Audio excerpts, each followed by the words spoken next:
Pag sinabing renewal, ulit, no? Ulit-ulit.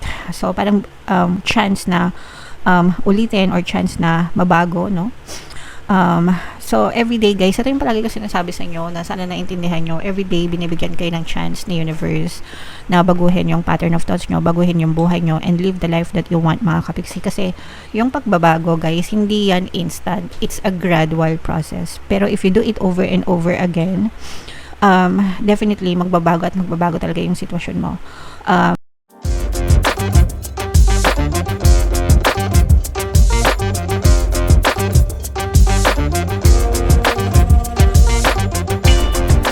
Hello guys, hello Cancer, welcome back to Pinoy Pixie Tarot. Ang pamagat ng episode natin for tonight is OOTM, Oracle of the Month, para ngayong December guys, para sa Cancer, Sun, Moon, Rising Sign, and Venus.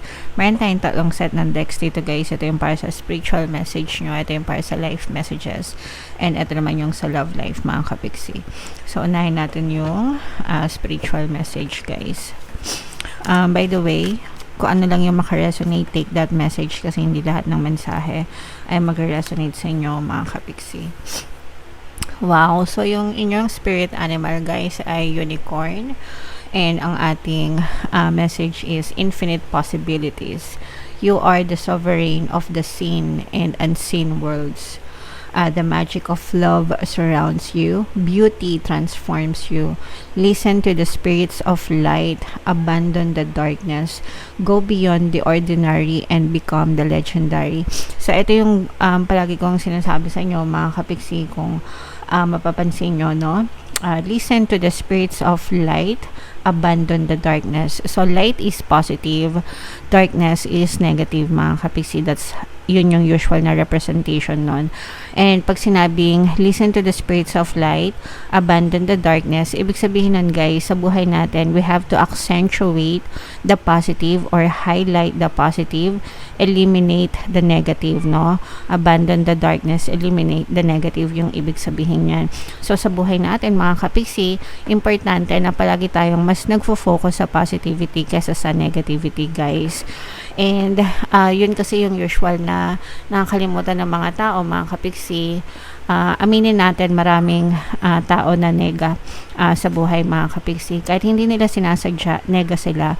That's because they already formed the habit, no? It's all about habit, guys, no? Actually, ganun lang talaga siya kasimple. The reason why yung iba sa atin is sanay na sanay magnega or napakadaling manega, that's because na-develop nila yung ganong habit, ganong pattern na nega sila mag-isip, palagi nilang nakikita yung mga negative na sitwasyon sa isang bagay, mahilig silang mag-attach ng mga negative na meanings or kahulugan sa mga tao, sitwasyon, bagay na na-encounter nila, as opposed sa sana titigan yung positive kesa sa negative. Kasi sa totoo, napakadaling magnega guys, no? 'Di ba? Easy peasy, napakadaling magnega, and mahirap magpaka-positive, especially kung negative yung inyong nararanasan na sitwasyon. Pero you have to understand guys, na kaya din negative yung sitwasyon nyo dahil negative din kayo mag-isip. Positive people, they may experience negative situation every once in a while, pero most of the time, yung mga positive na tao kasi positive din yung na-experience nila. Whatever you focus on, yun yung na-experience nyo sa inyong physical reality. So, kung palagi kayong nega, definitely, yung inyong sitwasyon, puro nega yan. And kung palagi kayong positive, guys, yung sitwasyon nyo, positive din. Pero, kung gusto nyo mabago yung buhay nyo, pwede guys, because everything is changeable and malleable. Ibig sabihin, pwedeng magbago yan. Hindi porket negative ka, negative yung sitwasyon mo, is forever ka ng nega, unless hindi ka na talaga magpaka-positive, okay? Pero, kailangan mo siyang gawing habit, kailangan maging, kumbaga, mabaliktad yung sitwasyon mo, or mabaliktad yung pattern mo, yung habit mo, para mabaliktad din yung sitwasyon mo. It's like, switch, no? Switch ng ilaw, ganyan, may on, may off, diba? So, yung on, yun yung positive, yung off, yung negative. And, kung babaliktadin mo yung switch, mababaliktad din yung sitwasyon mo. So, there's infinite possibilities in life, guys. Depende kung ano yung fino-focus ng attention mo, mga kapiksi. So, always remember to accentuate the positive and eliminate the negative in your life, guys. Okay? Alright. So, yan yung message sa inyo, Cancer. Sana maintindihan nyo para maiwasan nyo ng mag-nega, Cancer. So, ito naman yung sa ating live messages, guys. Habang sinashuffle ko to, panoorin nyo muna yung video natin regarding sa ating paano mag-manifest ng abundance video course. Kapiksi, sawa ka na ba sa mga struggles at hirap sa buhay mo? Masipag ka ba at masikap sa buhay ngunit hindi ka pa rin umaasenso? Ilang beses ka na bang nag-attempt magnegosyo at mag-invest pero palagi ka pa rin nalulugi? Sa pagkakataon na ito ay maaaring may subconscious beliefs ka na nagiging balakid sa iyong pag-unlad at pagyaman. Introducing, paano mag-manifest ng abundance video course. Dito ay matututunan mong ma-overcome ang mga balakid mo para tuluyan ka ng umunlad, umasenso, sumagana, maging matagumpay, successful at maswerte sa iyong kabuhayan, pera, trabaho, negosyo sa lapi at kaperahan ng bonggang-bongga. Dali, mag-send na ng email sa pinoypixietaro@gmail.com at simulan na ang iyong pagyaman ngayon. Alright, so sa lahat ng gusto mag-avail ng course, guys, mayroon tayong paano mag-manifest ng abundance video course, paano mawala ang third party at magkaroon ng harmonious na relationship, and paano pabalikin si ex reverse breakup. Sa lahat ng gusto mag-avail ng course, guys, mag-send lang kayo ng email sa pinoypixietaro@gmail.com. So, ito yung live messages sa inyo, guys. Meron tayong renewal and meron tayong influence, mga kapiksi. So, pag sinabing renewal, ulit, no? Ulit. So, parang chance na ulitin or chance na mabago, no? So, everyday, guys, ito yung palagi ko sinasabi sa inyo na sana naintindihan nyo. Everyday, binibigyan kayo ng chance ni universe na baguhin yung pattern of thoughts nyo, baguhin yung buhay nyo, and live the life that you want, mga kapiksi. Kasi, yung pagbabago, guys, hindi yan instant. It's a gradual process. Pero if you do it over and over again, definitely, magbabago at magbabago talaga yung sitwasyon mo. Sa usaping positive and negative, guys, no, especially kung buong buhay mo nega ka, sanay kang magnega, mga kapiksi. The moment na nag-change ka ng pattern of thoughts mo into positive, hindi yan madali at saka hindi yan consistent, no? Ibig sabihin, magpapakanega ka ngayon, tapos may times na magpapaka-positive ka, di ba? Ayoko na magpapaka-positive ako, sabi ni Kapiksi, positive daw. Okay, so gagawin mo yan. 1-2 araw. On the third day, mararamdaman mo ulit, negativity kicks in, maninega ka ulit, madedemotivate ka ulit, okay? And then, magigising ka ulit, oops, hindi, positive pa rin, okay? So, you'll try again, positive, and then mag-kick in ulit yung old habits mo ng nega, guys, okay? But, if you try again, and magkaroon ka ng disiplina, and be consistent, definitely, guys, pwede talagang magbago yung pattern nyo hanggang sa masanay na kayo na maging positive and medyo maiiwasan nyo na yung pagiging negative. Parang sa diet lang, guys, diba? Tsaka sa exercise. So, pag sa diet, diba, magbabawas na ako ng kain. Okay, sige, diet. Tapos, may isipan mo mag-cheat, diba? Cheat day, kakain muna ako ngayon, babawi na ako bukas, okay?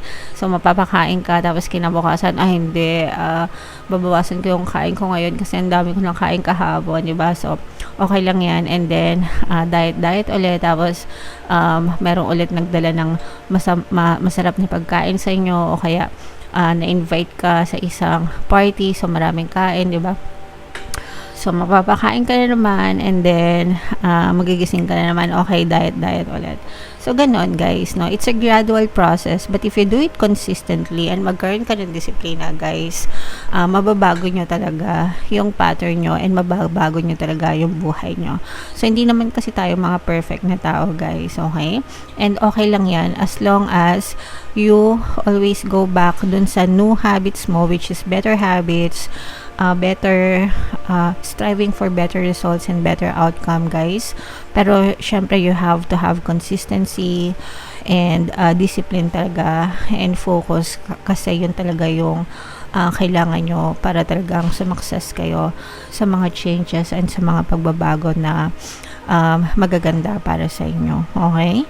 Alright, so yan yung first message sa inyo. And ito guys, influence, ibig sabihin sa buhay natin talagang may mga influence, no? May mga makaka-influence sa buhay natin, mga kapiksi. It's either positive or negative yung influence. Syempre, dun tayo palagi sa positive, guys. Even dun sa mga sokmed nyo, guys, kasi lahat ngayon ng tao nasa social media, dapat pinifilter nyo rin kung ano yung mga binabasa nyo, kung ano yung mga pinapanood nyo, diba? Merong iba tao na gustong-gusto nila yung nanonood ng away, nanonood ng drama, nanonood ng awayan, diba? Sa Sokmed. Promise, ayaw na ayaw ko nung nakakakita ng mga ganong klaseng videos, mga kapiksi. Because it spreads negativity in your tawag dito, system as well. Apektado din kayo, 'di ba? Pag nakakita kayo, napapamura din kayo, nagagalit din kayo. So, and our subconscious mind doesn't know the difference if it's real or not. So, kailangan talagang finifilter nyo yung mga pinapanood nyo and sinasabi nyo everything na nakaka-impluensya sa inyo, mga kapiksi.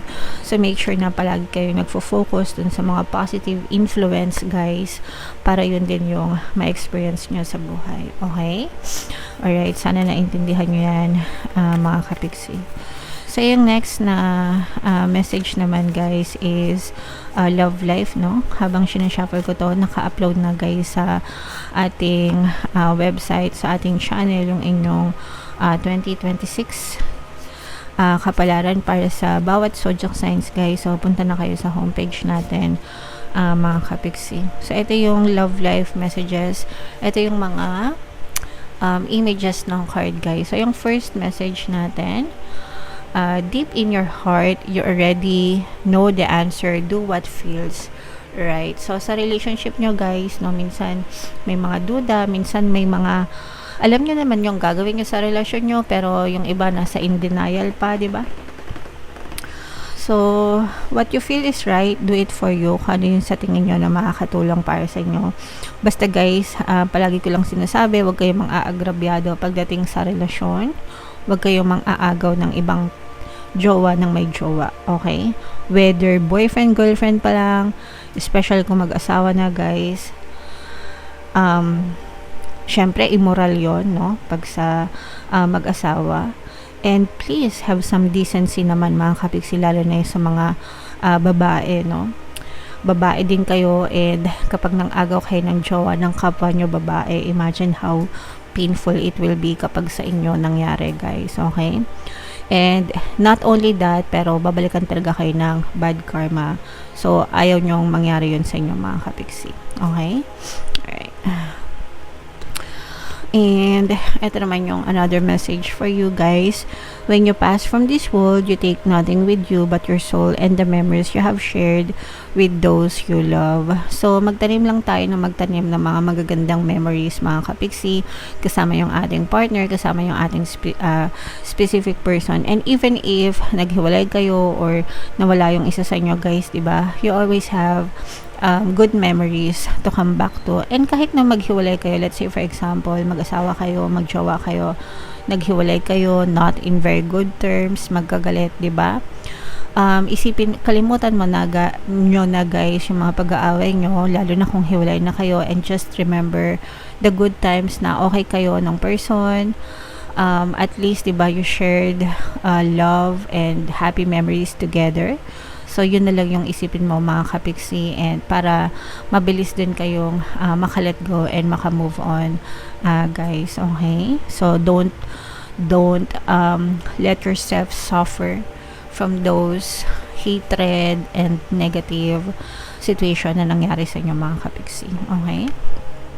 Alright. So, yeah, comment down below if feeling nyo naka-resonate kayo, Cancer. And ito yung ating 2026 kapalaran, guys. Ito naman yung ating success stories ng paano mag-manifest ng abundance video course. Click here to subscribe, guys. Thank you for liking, sharing, and subscribing. See you next time. I love you all. Have a nice day. Bye-bye.